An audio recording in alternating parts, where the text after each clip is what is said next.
Quais são os passos para um bom exame de ultrassom?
essa região é bem estreita, aí não adianta eu lutar contra a anatomia do paciente. É melhor sugerir traqueostomia do que do que expor o paciente a um risco desnecessário de intubação. Ah, mas o meu paciente está com nível de consciência bom, a tosse é forte, ele tem força muscular periférica, ele está deambulando, ele, enfim, etc. O diafragma dele tem performance, ele tem uma PI máxima boa, tá bom. Mas se a gente ele vai fazer estridor, né? E aí ele pode morrer, porque se não conseguir intubar o paciente em tempo, né? Se não tiver ali um médico com expertise em via aérea difícil ou com material necessário para entubar, o paciente pode morrer, tá? Demora a passar aqui um pouquinho. Tá? A gente falou da utilização do ultrassom para prevenir o estridor, né, para avaliar a prevenção com preditor de estridor laríngeo. Agora eu vou falar da avaliação pré-intubação, eu já falei um pouquinho para vocês lá no começo, né? Quando o médico, por exemplo, pode usar isso daí para avaliar, ele vai posicionar lá na epiglote, então ele vai ver essa distância, aqui está a minha epiglote. Então, o que ele pode medir, né? Ele pode medir a largura de um lado ao outro, ele pode medir a espessura e pode medir o espaço pré-epiglótico. Tá? Se essa largura for maior do que 15 milímetros, ou essa espessura maior do que 2 milímetros, essa distância aqui, ou se o meu espaço pré-epiglótico for muito grande, ou seja, maior do que 11 milímetros e meio, esse meu paciente, ele vai ter chances de ter uma via aérea bem complicada, tá? Significa que tem muito tecido ali no espaço pré-epiglótico, e isso pode dificultar a visualização ali das cordas vocais na hora que o médico for fazer a intubação, tá? A gente pode fazer isso também com um achado, né? Não que a gente vai entubar, mas eu posso visualizar ali, de repente, uma informação a mais para que o médico se prepare, né? Olha, doutor, é melhor ter um bugie aí, ou então é melhor ter um laringo articulado, ou então é bom um vídeo laringo, ou então deixa um anestesista de stand-by, porque pode ser que seja uma viária difícil, tá? E essas medidas aí que eu falei para vocês, elas têm boa relação ali com a avaliação das vias aéreas que os médicos fazem antes de entubar, os anestesistas, tá? Aqui é mais uma vez a imagem que eu mostrei para vocês no slide anterior, tá? O meu transdutor ali posicionado na região da cricoide, eu vou ver a largura da coluna de ar inferior e vou medir essa distância, tá bom? Deixa eu voltar aqui, porque teve gente que entrou agora, isso é uma coisa importante. Vou falar mais uma vez desse slide, tá? Para fixar bem legal aí. Então, eu vou medir a largura da coluna de ar inferior, essa coluninha de ar aqui, após eu desinsuflar o balonete, e essa distância tem que estar maior do que 4,5 milímetros, tá? Quanto maior a distância, melhor do ponto de vista do desenvolvimento de estridor laríngeo. Então, uma coisa importante, o paciente tem que estar com a boca fechada, tá? Isso aqui, o paciente tem que estar como está isso aqui, o pescoço um pouco estendido, decúbito dorsal, obviamente, cabeça centralizada. O paciente tem que estar com a boca fechada, se possível, tem que pedir para o paciente empurrar a língua contra os dentes aqui, contra os incisivos. Porque o peso da base da língua pode empurrar isso aqui, ó. Empurra essas estruturas que vai, consequentemente, empurrar isso aqui.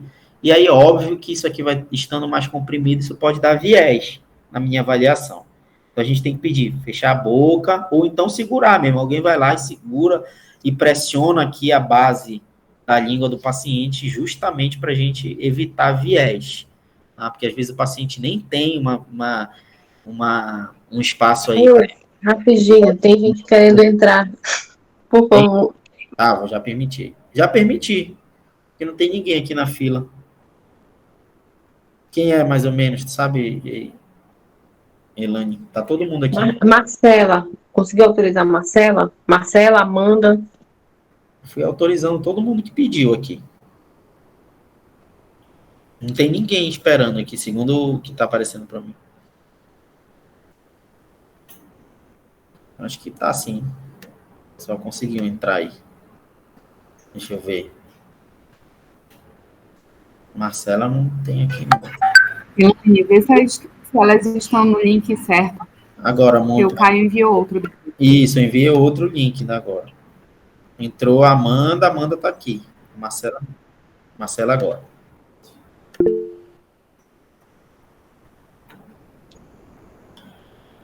Beleza, vamos lá. Vamos continuar, né? Já entrou aí a Marcela, já entrou a Amanda. Então, isso aí vai ser muito bom para mim avaliar a minha via aérea pré-intubação orotraqueal. Isso vai me dar uma informação importante, tá? E eu posso utilizar isso daqui também para me escolher o diâmetro da minha cânula, principalmente na pediatria, principalmente para quem trabalha com pediatria. Eu posso utilizar essa distância para medir o tamanho da cânula de traqueostomia do meu paciente, tá? Deixa eu passar aqui. Esse estudo é um estudo experimental, tá? Ele não foi feito em seres humanos, ele foi feito em suínos. Então, essa linha bem pericoica aqui que eles colocaram, que tem, isso aqui é uma bexiga, é um balão cheio de água, tá? Isso aqui tudo bem anecoico é água, tá? Essa linha primeira aqui, mais hiperecoica, é um balão cheio de água. Eles fizeram isso para que a onda ultrassônica se propagasse melhor, formasse uma imagem melhor. Isso aqui onde tem um asterisco é gel, tá? E bem aqui eu vou ter o meu anel traqueal, tá? Isso aqui é o meu anel traqueal. Então, eles fizeram duas medidas aqui. Eles fizeram a medida do diâmetro externo do anel traqueal e fizeram uma medida mais interna, bem aqui, ó, vocês estão vendo, ó, de um paciente, de um suíno, perdão, que está entubado. Então, eu tenho 2, a distância 2, e eu tenho a distância 1, a externa e a interna, tá? Aqui nessa outra imagem, eles colocaram 10 ml de ar no cuff.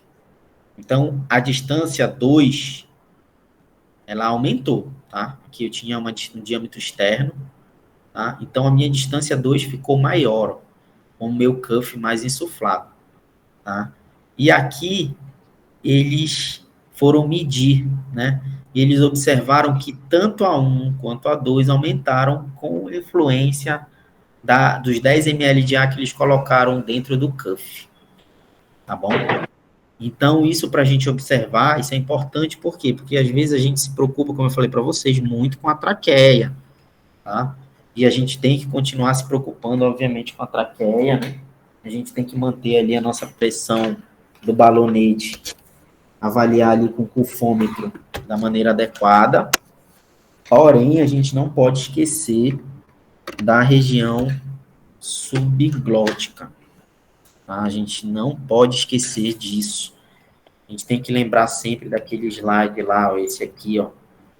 Se a gente conseguir fazer essa avaliação, visualizar o início do cuff que está aqui em B, mais para próximo do segundo e terceiro anel traqueal, tá? Isso vai proteger essa região subglótica, isso vai facilitar a minha extubação, vai facilitar a minha decanulação, se o paciente precisar de cânula, de traqueostomia, tá?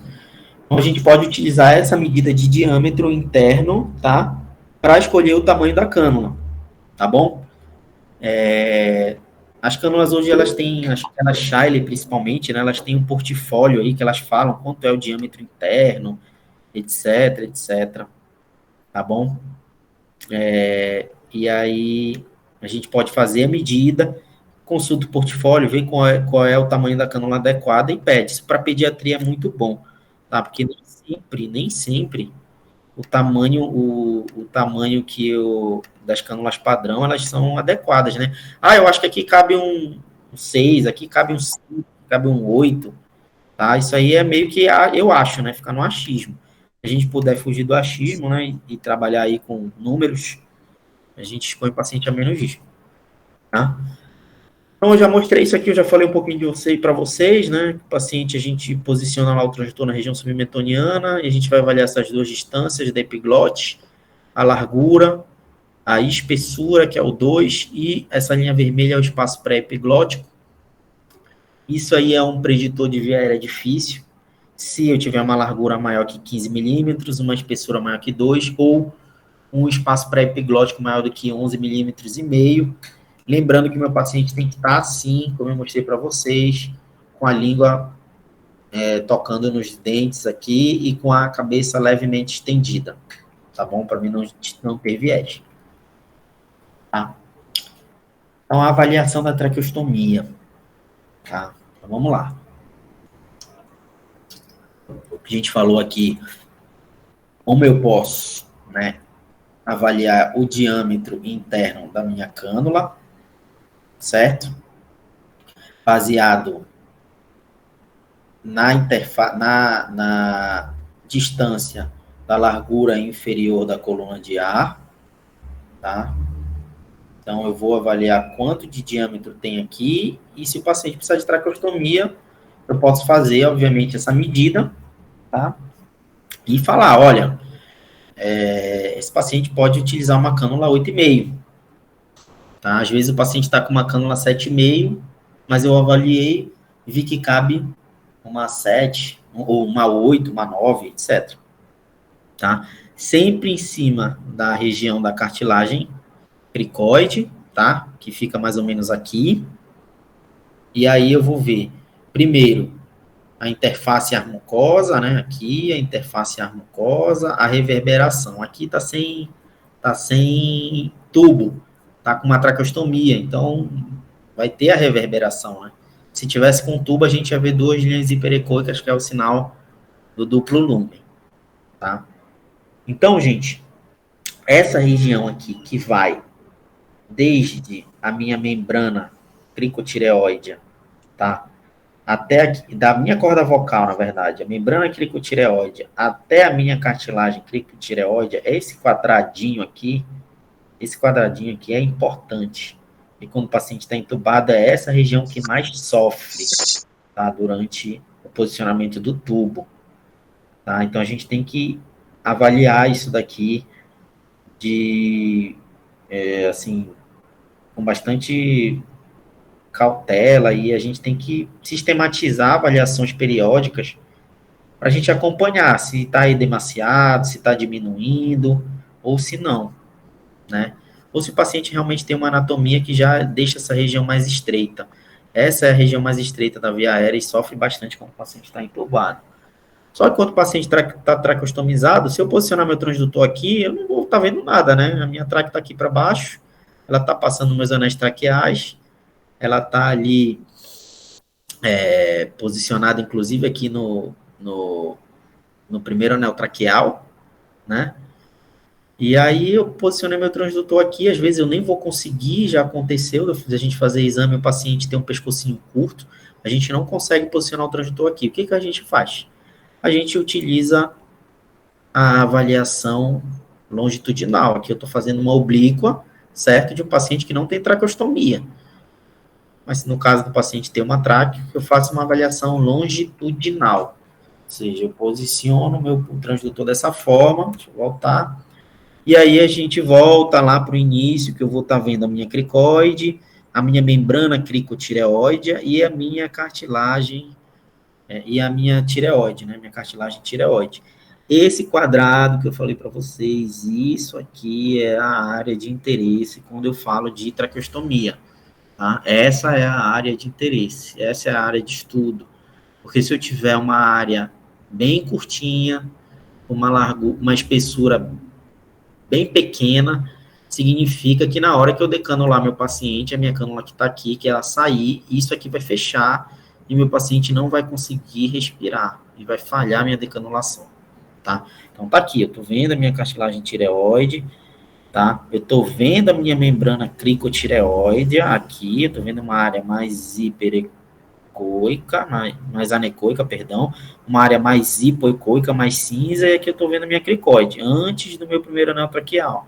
Tá? Então, essa é a área que eu preciso estudar, tá? Estudar e mensurar antes de fazer a decanulação do paciente, tá?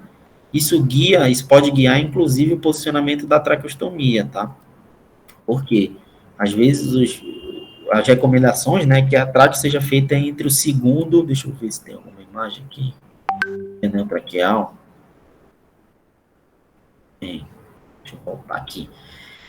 Recomendações é que a traqueostomia seja colocada abaixo, entre o segundo e o terceiro anel traqueal, né? Às vezes os médicos colocam no primeiro, muito próximo da cricóide, etc. Isso pode guiar também o lugar que o médico vai fazer lá a traqueostomia dele, né? Vai fazer a incisão para confeccionar a traqueostomia. Então, essa é a nossa região de interesse aqui, tá? Essa é a região que a gente precisa avaliar antes da decanulação do paciente. E aí, tá? O paciente, eu fiz uma avaliação oblíqua, mais lateralizada para a esquerda. Aqui eu estou vendo traqueia, aqui eu estou vendo tireoide, aqui eu estou vendo um pouco do esternocleidomastoide, aqui eu estou vendo musculatura para tireoide, aqui é a minha carótida, esôfago, certo? Quando eu observo, eu faço uma avaliação em cima da fúrcula external, tá? Bem em cima da fúrcula external, mais voltada para o lado esquerdo, que é no caso do paciente traqueostomizado, e aí eu vou ter que tirar o cadarço, né, o nastro, vou ter que lateralizar meu transdutor mais para a esquerda, tá? E vou ter que tirar aquela abinha que segura, né, que prende o nastro lá da traqueostomia para eu poder conseguir fazer essa avaliação, tá? Do paciente. Eu vou avaliar também a minha largura da coluna de ar, da mesma maneira que eu avaliei na hora que o paciente estava entubado e eu queria estubá-lo, né? Só que aqui eu avaliei em cima da cartilagem cricoide, tá? Na região inferior da coluna de ar, próximo às duas aritenoides. Aqui eu estou em cima da fúrcula, então não tem mais aritenoide para visualizar. Estou bem em cima, estou bem em cima da fúrcula, tá? Bem em cima da fúrcula, um pouco mais para a esquerda, isso vai me possibilitar a visualização do esôfago e da carótida. Esses vão ser os meus referenciais anatômicos. E aí eu vou avaliar na base da coluna de ar essa distância, tá? Quando eu insuflo, quando o cuff está insuflado e quando o cuff estiver desinsuflado, tá bom? Não existe valor para isso, tá? Como tem um valor de corte ali para o paciente que está entubado, esse artigo até fala que a Clinical Conundrum é um enigma clínico, identificação da estenose laringotraqueal durante o desmame da traqueostomia. Então, é um editorial aí que fala de várias coisas, ultrassom, fala de broncoscopia, etc. É realmente um enigma clínico, não tem nada definido na literatura, então a ultrassonografia a gente vai avaliar em 2 momentos. Vou avaliar essa largura da coluna de ar quando o cuff estiver insuflado, né? E eu espero que quando eu desinsufle o cuff, isso não diminua, essa minha distância não diminua, tá? Se isso não diminuir ou aumentar, significa que tem mais ar passando ao lado, e isso pode me guiar na hora que eu for decanular o paciente. Isso é um bom indício de que o meu paciente não vai ter estenose subglótica. O que a gente recomenda? Que a gente faça essa mensuração aqui, quando o paciente ainda estiver entubado, tá? Dessa região subglótica. Existe um recurso no ultrassom, tá? Que ele mede a área. Então, eu vou medir toda essa área aqui, vou medir essa largura, a largura, obviamente, que pode não mudar, e vou medir a minha espessura, tá? E eu vou observando isso, tá? Quando o meu paciente estiver traqueostomizado, esse vai ser o meu referencial para me dizer se a minha região subglótica, ela aumentou, ela ainda está edemaciada, ou ela desenvolveu alguma cicatriz, alguma fibrose ali por conta de lesão, e ela aumentou, ela estreitou, então a passagem de ar vai estar estreita. Isso vai guiar na hora que eu for pegar um paciente que está traqueostomizado. E o paciente que está traqueostomizado há muito tempo? Paciente que está tracostomizado há muito tempo, a gente vai fazer, que eu não fiz essa mensuração prévia aqui da minha região subglótica, né? Ali ao nível da membrana cricotireoide. Esse paciente eu vou fazer essa avaliação da largura da coluna de ar nos dois momentos, na hora que o tubo, na hora que o cuff estiver inflado e na hora que o cuff estiver desinsuflado, tá bom?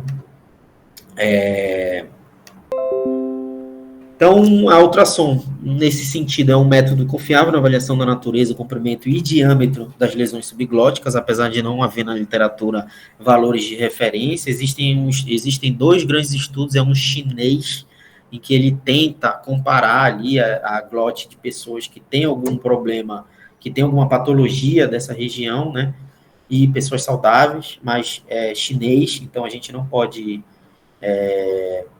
considerando o biotipo do oriental, levar isso para os outros tipos de população.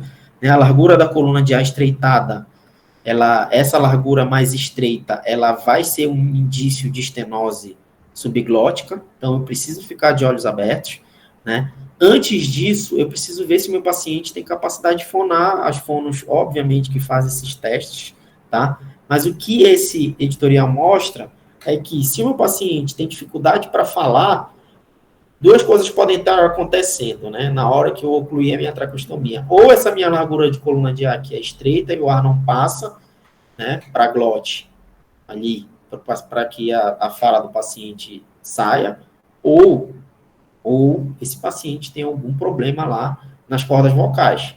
E aí eu posso estar fazendo a avaliação aí de prega vocal nesse paciente, né? Quando ele vocalizar. Já que aqui não vai mais ter tubo, né? Então eu vou conseguir ali avaliar a prega vocal do paciente.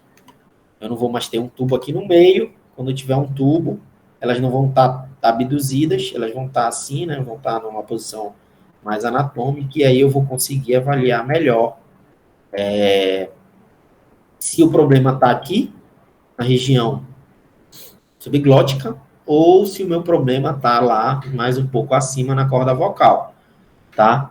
Além disso, né, obviamente que a gente tem que avaliar se o paciente tem uma tosse eficaz, a gente tem que avaliar se o paciente ainda tem dificuldade, as fonos conseguem avaliar melhor de deglutir, secreção, saliva, etc. Tá? Mas, de uma maneira geral, é isso, tá, gente? Eu queria agradecer a todos vocês que ficaram aqui até o final, tá? Eu vou aproveitar esse tempo ainda que a gente tem aí, antes de encerrar, para falar que em agosto, tá? A Inova, através aí do Walter, ele está organizando aí o maior encontro de fisioterapia do estado do Pará, tá? Vai ser o primeiro meeting de terapia intensiva, tá? Liderado aí pelo Walter e pela Inova. Vão ser 24 horas de palestras, tá? Em diversas áreas da terapia intensiva. Walter me convidou vários excelentes profissionais aí da nossa região para estar participando desse evento. E vai ser online. E aí ele me chamou também para falar um pouquinho aí de ultrassom. Eu vou estar lá, vai ser em agosto. As inscrições já estão abertas, né, Walter? Se eu não estou enganado. Já estão abertas, meu amigo. Isso, as inscrições já estão abertas. Fala um pouquinho aí, Walter, como é que o pessoal pode estar fazendo aí para...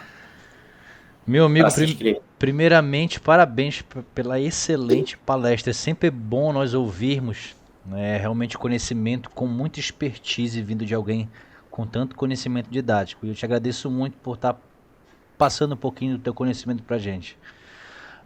Falando a respeito do meeting, eu já passei o link de inscrição para todos os coordenadores da Inova, tá? Já passei para a Ilane, já passei para a equipe aqui da Inova de Belém. Quem ainda não recebeu o link pode entrar, perguntar lá no grupo, que eu já vou reenviar no grupo. E o evento ele vai ser do dia 21 a 28 de agosto, tá? Sempre à noite, das 19 às 22 horas. Cada dia vão ter 2 palestrantes. São 16 assuntos diferentes, tudo voltado à terapia intensiva. busquei e consegui ter um retorno dos principais e melhores especialistas da nossa região. E eu tenho certeza que todo mundo que participar disso aí vai adorar, tá? Vai ter entrega de certificado. O evento também tem um princípio social, tá? Que todo o valor arrecadado nós vamos em forma de doação em cestas básicas para alguma instituição, tá? E é isso, gente. Sintam-se convidados. É um evento que eu conto muito com a participação principalmente massiva da nossa empresa, tá? Não é à toa que nós estamos tendo essa iniciativa, né, desse encontro. E se tudo der certo, terão vários pela frente. E é isso. Muito obrigado, Caio, pela palavra. Nada, Walter. Eu te agradeço. Então, gente, tem alguma dúvida? Alguém tem alguma coisa aí para colocar, para perguntar? Ike, deu para ficar um pouquinho mais claro aí? A gente, diferente do que a gente tinha feito para as meninas lá no Porto Dias, eu precisei colocar mais coisas aí nessa apresentação, justamente porque a gente ia ter mais fisioterapeutas também, né? Então a gente precisava englobar mais informações aí. Mas eu acredito que a gente tenha conseguido falar um pouco de tudo que a gente consegue fazer com ultrassom, tá? Para avaliar a via aérea e guiar o processo tanto de extubação quanto traqueostomia e decanulação. Meu amigo, tenho 3 dúvidas, se você puder me ajudar. Pode falar, Walter. A primeira delas é que me veio aqui à cabeça. Tá. Até onde eu, como fisioterapeuta, posso ir e até onde que eu tenho que interromper o meu limite para o fono dar continuidade em relação a essa avaliação com ultrassom em relação à via aérea superior? Então, Walter, eu vou falar um pouco do respaldo técnico, do respaldo jurídico do CREFIT. Posso complementar também. Tá ótimo. É que eu não estou conseguindo abrir minha câmera, mas a gente está te ouvindo aí. O CREFIT, ele nos dá esse respaldo, tá? Existe uma RDC do CREFIT que nos apoia em realizar ultrassom para avaliar sistema musculoesquelético, locomotor, né? Para avaliar movimento, né? Então, pulmão, pleura, diafragma e via aérea superior. A questão da avaliação de pregas vocais, a questão da avaliação da região mais para baixo ali da laringe, isso aí a gente não tem, o fisioterapeuta não tem tanta atuação nisso daí, né? A gente não atua tanto, a gente avalia mais se o paciente está ali, pode auxiliar na avaliação se o paciente está entubado ou não. A gente pode medir aquele diâmetro ali, aquela largura da coluna, para prever se o paciente pode ou não desenvolver estridor, isso é uma informação a mais.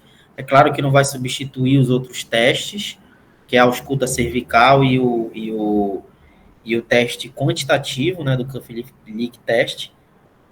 Mas eu acredito que a fono, ela tenha mais referencial anátomo-fisiológico dessa região aí, da glote, das cordas vocais, da região subglótica, da região epiglótica, do que nós, fisioterapeutas, tá? Então, eu não acredito que exista um limite, acho que um complementa o outro. Tá? A gente pode, inclusive, ajudar os médicos, porque muitos deles não têm esse conhecimento aí, né? Na formação deles, os que têm formação aí e conhecimento de ultrassom. Mas eu acredito que não existe um limite, existe aí uma cooperação, né, entre as duas áreas. Não sei se a AIC tem alguma contribuição a fazer. Oi. Então, realmente, nós, fonoaudiólogos, nós atuamos muito na parte quanto à questão da deglutição e da voz do paciente. Ponto. É nossa contribuição, como o Caio falou. E quando a gente avalia a questão da deglutição com o paciente traqueostomizado, na verdade, a avaliação do paciente traqueostomizado, ele qual o nosso objetivo? É verificar se o paciente tem broncoaspiração para que mantenha, se é possível manter esse cuff desinsuflado ou não. Ponto. Esse é o a nossa função. Que vem ser a coadjuvante em muitas coisas, como, por exemplo, no desmame da traqueostomia, porque o cuff precisa estar desinsuflado para poder iniciar esse desmame. Né? A avaliação da voz. Se eu desinsuflo o cuff e vejo que o paciente ele tem uma voz tensa, eu sugiro que ele deve ter algo aí nessa prega vocal ou nessa traqueia que pode estar interferindo aí nessa via aérea que não está pérvia. O que está acontecendo? Pode ser estenose? Ocluir a traqueostomia e não conseguiu ter começou a desaturar, começou a tossir muito, e isso eu vou investigar o que está acontecendo ali, porque a minha avaliação de voz não foi legal. E por que não foi adequada? Há alguma alteração estrutural ou esse paciente é apenas tamanho de cânula? Há muito tempo eu vim conversando com o Caio sobre isso, sobre tamanhos de cânula, e principalmente alguns médicos, eles querem saber com a fono qual o tamanho de cânula adequado, se a cânula deve ser curta, deve ser longa, se a cânula tem que ser 8, quando é que dá para a gente passar para 7, 6, e assim, há muita responsabilidade e que acaba passando pela fono. Mas, na verdade, nós conseguimos fazer essa avaliação quanto à questão da deglução e voz, que se tem alguma alteração, a gente começa a sugerir que há alguma coisa aí nessa região do pescoço, nessa região da laringe. Então, acaba sendo uma coisa levando a outra, sabe? Exatamente. Então, eu acho que essa avaliação geral, não só vocês são muito ligados e a gente apoia vocês nesse desmame de traqueostomia. Eu sempre converso com as meninas que não é apenas o desinsuflar do cuff e a avaliação da fono para decanulação. Tem que ver como é que está o pulmão, com a avaliação da fisioterapia, tem que ver como é que está o laboratório do paciente, se está adequado para... Ele está estável clinicamente, do ponto de vista geral, para decanular. Não é apenas desinsuflar cuff ou ocluir, está bem, para poder decanular. Não é assim. A gente tem que ver se o paciente está estabilizado de um modo clínico geral para sugerir essa decanulação. Então, a gente vai montando o paciente. A fono avalia a deglutição, avalia a voz, a fisioterapia avalia essa questão pulmonar e, por que não, a permeabilidade dessas vias aéreas inferiores, superiores, que a gente vai montando o paciente como um todo, né? E eu acho que essa contribuição multi que a gente faz, interdisciplinar, físio, fono, médico, a gente consegue conversar todo mundo sobre a mesma coisa. E eu acho que é isso que a gente está fazendo agora, né? Tá montando, tá fazendo a nossa contribuição geral dentro de uma determinada área. E muito interessante isso que o Caio falou.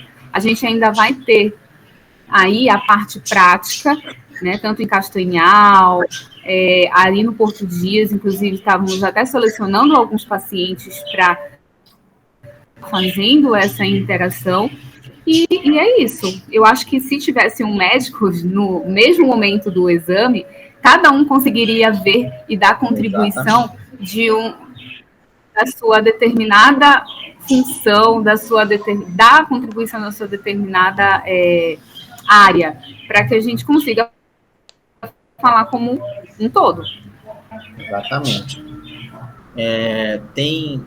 Eu acho que isso que a Ike falou é que a gente precisa procurar fazer, né? Eu tenho um exemplo, por exemplo, já há algum tempo a gente ia estubar um paciente, mas antes ia fazer um teste de respiração espontânea em tubo T, e a gente faz a avaliação pulmonar, né, o Luz Score, a gente quantifica aí quanto de aeração esse pulmão perde com ultrassom, e ali no momento da avaliação tinha um médico que sabia fazer ecocardiograma, e ele fez o eco, e a gente conseguiu ver o coração, a interação cardiopulmonar nos dois momentos, na hora que o paciente ainda está com pressão positiva, e na hora que a gente coloca o tubo T. E a gente tem mais informação, né, mais respaldo ali para dizer se o paciente, pô, ele vai tolerar a despressurização, não só o pulmão, mas também o coração. Isso é muito o que a Ike falou, né, o fono contribuindo, o físico contribuindo, se a gente puder ter a participação do médico ali também na beira da cama para discutir isso, com certeza quem ganha vai ser o paciente, né? Tem mais alguma coisa, Walter? Tu falou que tinha duas.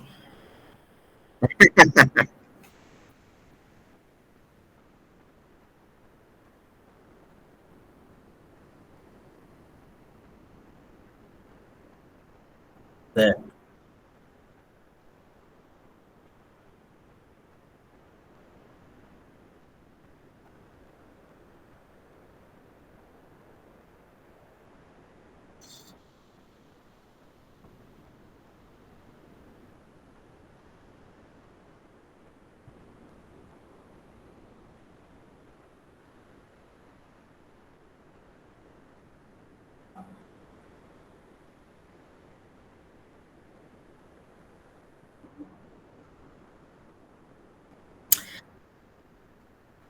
A gente consegue, Walter, medir, tá? A gente tem como palpar, né? Eu vou te dar medidas, certo? Eu consigo fazer acima da região da epiglote, eu posso avaliar músculos, eu posso avaliar músculos da língua, músculos da base da língua, tá? Se essa musculatura, através do que a gente consegue visualizar, da ecogenicidade, lembra lá do anecoico, hipoecoico, hiperecoico, se esse músculo é o músculo mais tendendo para a normalidade, se ele tiver mais preto, se ele tiver mais hiperecoico, mais anecoico, ou se ele é um músculo mais atrófico, é um músculo que não vai ter tanta performance. E aí dá para a gente avaliar um monte de musculatura aí, tá? Da língua, da base da língua, genioglosso, hipoglosso, vários glossos desses aí, a gente consegue ver. Muito embora isso fique como uma análise individual. Eu não tenho nada que diga, tá? Nenhuma diretriz que diga que isso vá mudar o prognóstico ou não, tá? Do meu paciente. Isso pode ser uma informação a mais. Eu avaliei a minha região, eu avaliei se tem a possibilidade do paciente desenvolver estridor, tá? Se aquela coluna de ar ela aumentou ou não. E aí avaliei a musculatura. Como tu falaste, pode ser musculatura também, né? E aí, isso pode ser uma informação a mais, só que eu não tenho como palpar isso, tá? Vai ficar mais ali na análise subjetiva. Aí eu vou observar esses músculos e vou, a partir dessa observação, dizer esse músculo pode ter mais performance ou não, tá bom? Não sei se eu respondi a tua pergunta também.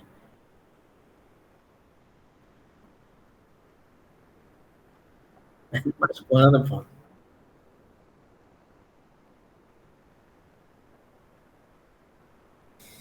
Walter, menos de 7 minutos. Seguramente. Se durar mais do que isso, é óbvio que quando a gente está começando, né, a gente vai demandar mais tempo. Mas tem que durar entre 5 e 7 minutos. A avaliação de via aérea superior, assim como qualquer outra avaliação na beira do leito, ela precisa ser pontual, ela precisa ser rápida, ela precisa me dar uma resposta rápida.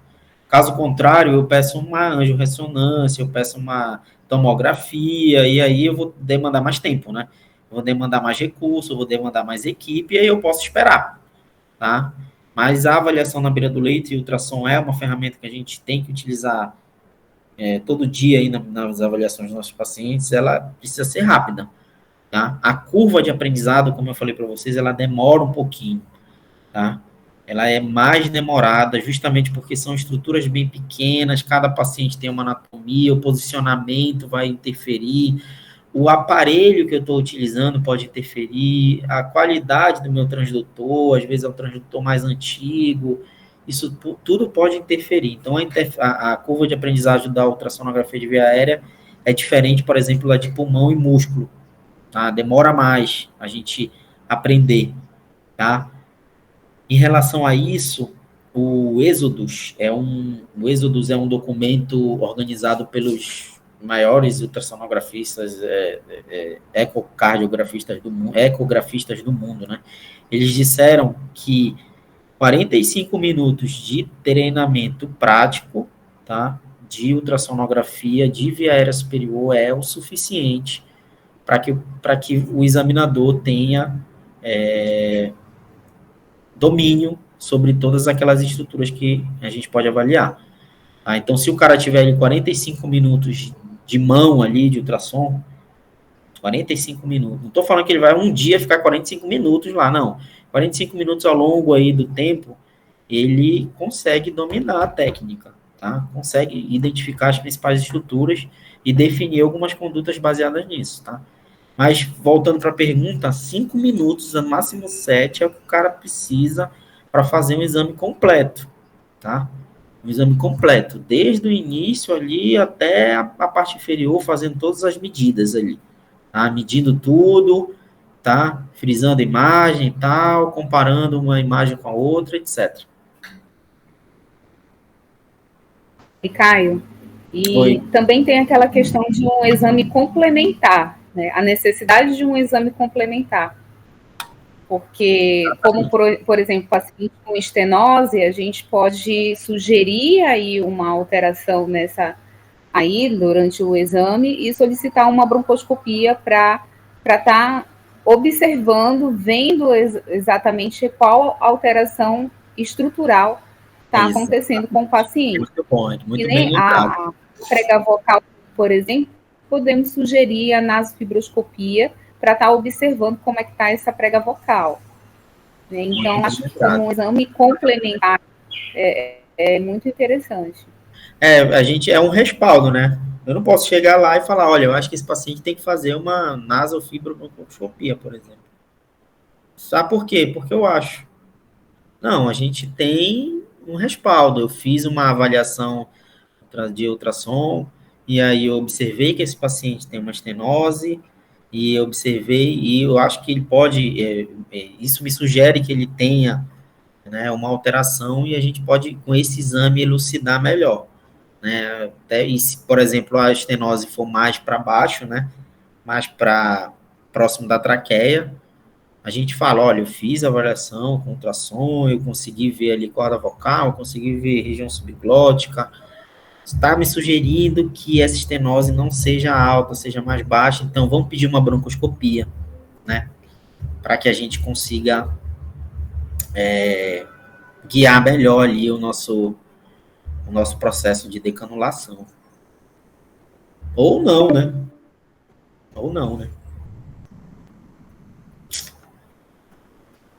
É isso, gente. Tem mais alguma coisa, Ike? Alguém aí que tá ainda... A gente tem 35 pessoas aí ao todo. Tem alguém que queira perguntar alguma coisa? Tem alguém que queira sugerir? Ou não? Ike? Eu quero te agradecer, Caio, por estar aí mostrando os teus conhecimentos, falando um pouco sobre ultrassom, desse teu vasto conhecimento, né, quanto a gente, nós da fonoaudiologia, entrando agora nessa área e bem ajudando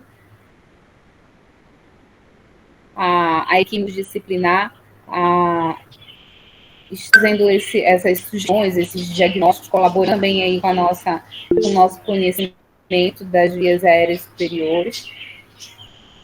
E assim, agradecer, né? Hoje é sábado, todo mundo poderia estar passeando, mas estamos aqui falando um pouco sobre a ultrassom, mas que é um conhecimento aí que a gente vai levar por eu acho que é o início nosso vasto conhecimento quanto à questão do ultrassom e diagnóstico das vias aéreas. Muito obrigada. Obrigada mesmo. De nada, eu queria agradecer a O todos Júnior vocês. levantou a mão. O Júnior levantou a mão. Júnior, quer falar alguma coisa? Eu vou ativar o microfone do Júnior aqui. Não consigo, ele que tem que ativar. Eu acho que...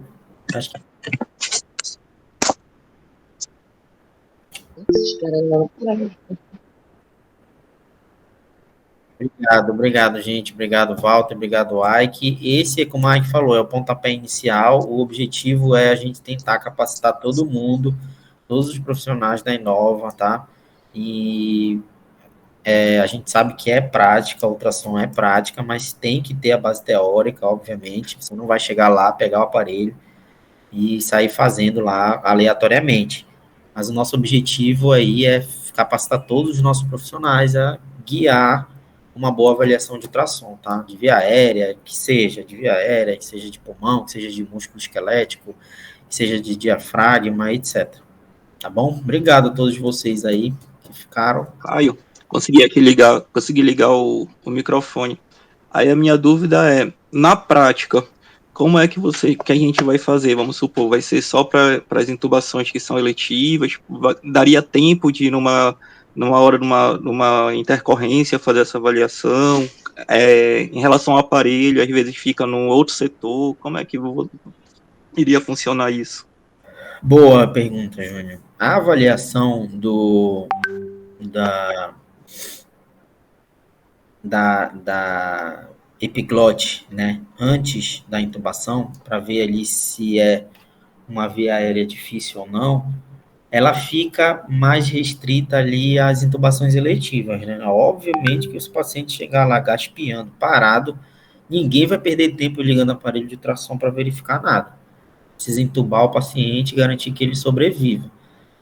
Ela se restringe mais aí para as intubações eletivas, no bloco cirúrgico, o anestesista usa, ou uma intubação eletiva dentro da unidade de terapia intensiva mesmo, né? A gente sabe que o paciente não é só intubado por insuficiência respiratória. Às vezes o paciente é intubado por outros motivos, rebaixamento de nível de consciência, etc. Se for eletivo, vai lá, não custa nada, solicitar um aparelho e utilizar. Que quando a gente tem esse problema de disponibilidade de equipamento, a gente pode fazer, tá? Geralmente, quando os médicos solicitam aí para fazer algum procedimento guiado, ou passar um acesso venoso, ou eles fazem, às vezes, eco mesmo, eles solicitam um aparelho, mas o aparelho, eles não chegam e pegam logo o aparelho, ele fica ali um tempo ocioso, ou antes ou depois. E aí, meu amigo, nessa hora, pega o aparelho e mete a mão na massa. Pega o aparelho, faz pulmão, via aérea, faz o que tu puder fazer, tá? Até para ir se familiarizando com o equipamento. Como eu falei para vocês, lá no início, uma boa avaliação depende também de conhecer o aparelho, tá? E aí, a gente sabe dessa dificuldade que a gente tem. No início, no final, na metade do ano passado, para o final, a gente tinha um aparelho que estava meio que exclusivo para a equipe da Inova, né, que o Johnny tinha conseguido lá na Macedo, mas aí a gente acabou não tendo mais. Então, a gente fica dependendo do aparelho do hospital, tá? O pessoal de Castanhal, eu acho que eles não têm esse problema, a Elaine pode me corrigir, mas quando eu fui lá para Castanhal para a gente falar um pouquinho de ultrassom pleuropulmonar, lá tinha 4 aparelhos. Tinha aparelho que nem estava sendo usado, estava encostado lá.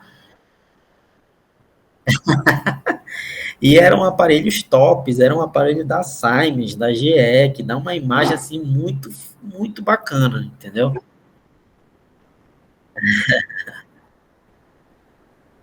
Pelo amor de Deus, né, Walter? Então, quando a gente... essa é a dica que eu posso te dar, tá, Júnior? Hoje a gente solicita o aparelho, tá? Formalmente, pergunta onde está. Se tiver ocioso, a gente pega. Ou a gente aproveita esses momentos aí, cara. Quando tu tá na unidade, o aparelho tá lá para fazer algum procedimento, ou antes ou depois. Como eu falei para o Walter, isso precisa ser rápido, tá? Nossa, isso não vai demorar. Às vezes eu peço, isso acontece muito aí lá no Porto Dias, eu peço, eu vou fazer um exame ali no paciente e tal. Mas tu vai demorar quanto tempo? Eu falo, não, gente, é rápido. O que vai demorar mais é o elevador. Né? De pegar o elevador, transportar o aparelho de um setor para o outro, mas o exame em si é rápido. Diferentemente do que acontece, por exemplo, com os médicos, né? Eles às vezes demoram um tempinho ali para achar um acesso ou funcionar uma PAI, por exemplo, tá? Mas essa é a dica que eu te dou aí, Júnior. Beleza, Caio, valeu. Nada. Bom, eu acho que não tem mais nada, né? Acho que ninguém tem mais dúvidas. Obrigado aí a todos, obrigado, Walter. Obrigado, Ike, pela organização aí também. E um bom final de semana aí para todo mundo. Tá bom? Qualquer coisa pode perguntar, mandar mensagem no privado, que a gente responde as dúvidas aí. Ou se quiser marcar uma avaliação, a gente pega o aparelho e faz aí. Tá bom? Obrigado, gente.